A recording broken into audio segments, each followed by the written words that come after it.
Hey everybody, Dr. Charlton here. As promised, this is a quick video about the consulting proposal.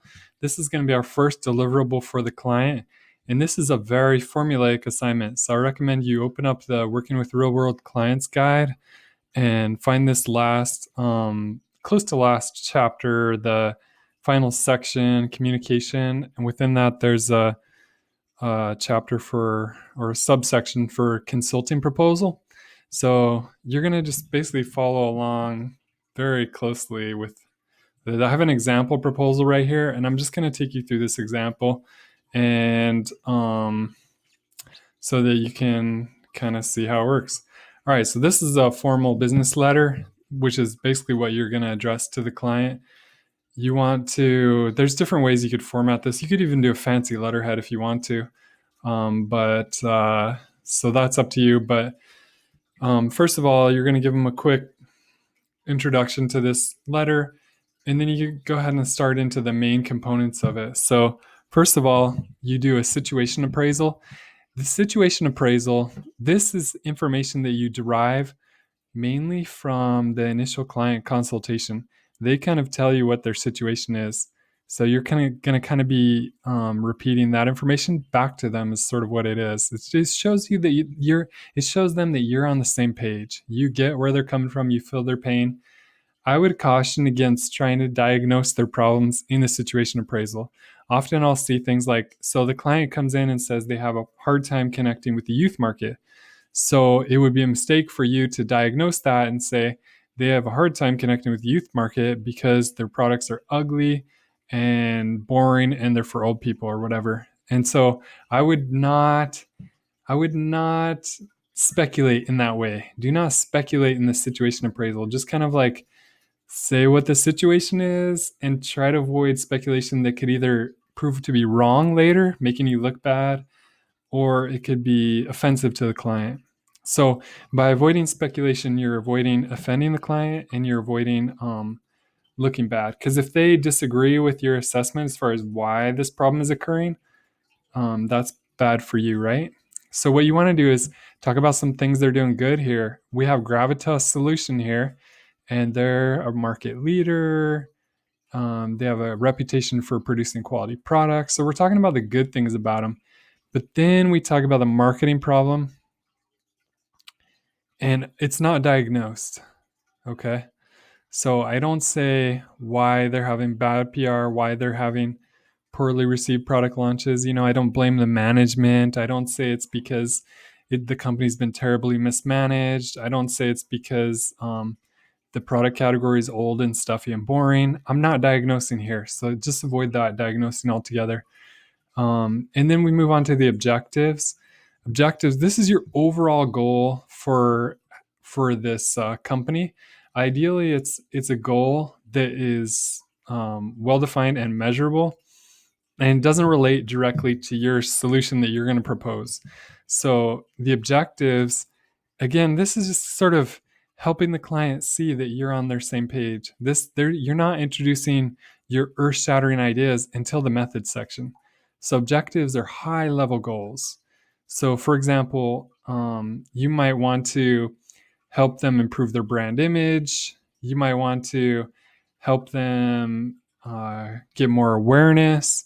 High-level goals. You're not going to say how you're going to do that until the method section. And so you're not going to do that in situation section either. You're waiting to the method section to tell them how you're going to do what you want to do. So this in the objectives, it's high level goals. So yeah, I mean, for example, maybe you want to help increase sales. You want to reposition the brand. These are high level goals, and they should relate to what the client asked you to do. It should be exactly that, stating back. There's nothing earth shattering here. All right. So, and then ideally it's measurable in some way. So I mentioned here how it's measurable. So we're going to improve their relationship with the public, and it could be measured by comparing social media chatter volume and sentiment. So sentiment is whether it's positive or negative, pre and post treatment. So before and after we do our intervention, what's it look like, as far as how people are talking about you on social media. Now we get to the method. So the method is the place where you put all your ideas. All of your ideas can go in the method section. This is how you're going to solve their problem or how you're hoping to. So, a couple of points I want to point out here. One is you don't want to give them a laundry list. Recognize that they have several other client teams, possibly up to 10 total client teams that are working on solving their problem. If everybody gives them a list of 15 things, they're going to be overwhelmed. That's 150 things, right? So, what you need to do is give them one or two things that connect together pretty well that kind of solve their problem, okay? So, focus, go with depth, not breadth, okay? So don't recommend 50 different solutions. Recommend one solution that you can really thoroughly develop, or two if you want to find things that are closely related. So you're going to describe the solution, why you think it could work, how you're going to research it, and to determine if it's really going to work or not, because you want to know if it's going to work before they even try it out. So we're going to do research in this class. So think back to your marketing research days.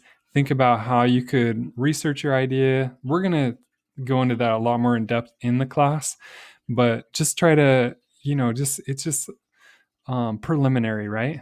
So put some preliminary ideas down about how you can test and refine your idea to make sure it would be effective. All right. So again, all of your ground shaking, earth shattering ideas go in the methods section. They shouldn't learn anything new from the situation or objectives sections of this. All right. So that's where those places you just restate back kind of to what they already know. That way they see you're on the same page and you're going to help them solve their problem. All right, so the method section, this method section is unusually short. Your method section might be a little bit longer because that's where you kind of put all your ideas in. So you're welcome to take more space if you need it. Make sure to get all your names and contact info into this letter in case people have questions they want to follow up with you on. And that's all I got. I mean, it's like I said, it's really straightforward and formulaic. Just have some kind of idea of how you're going to solve their problem, and explain how you're going to test it, how you're going to research it to make sure it works, and put that in the methods section. So let me know if you have any questions. I hope that all makes sense, and have a good day. Thank you.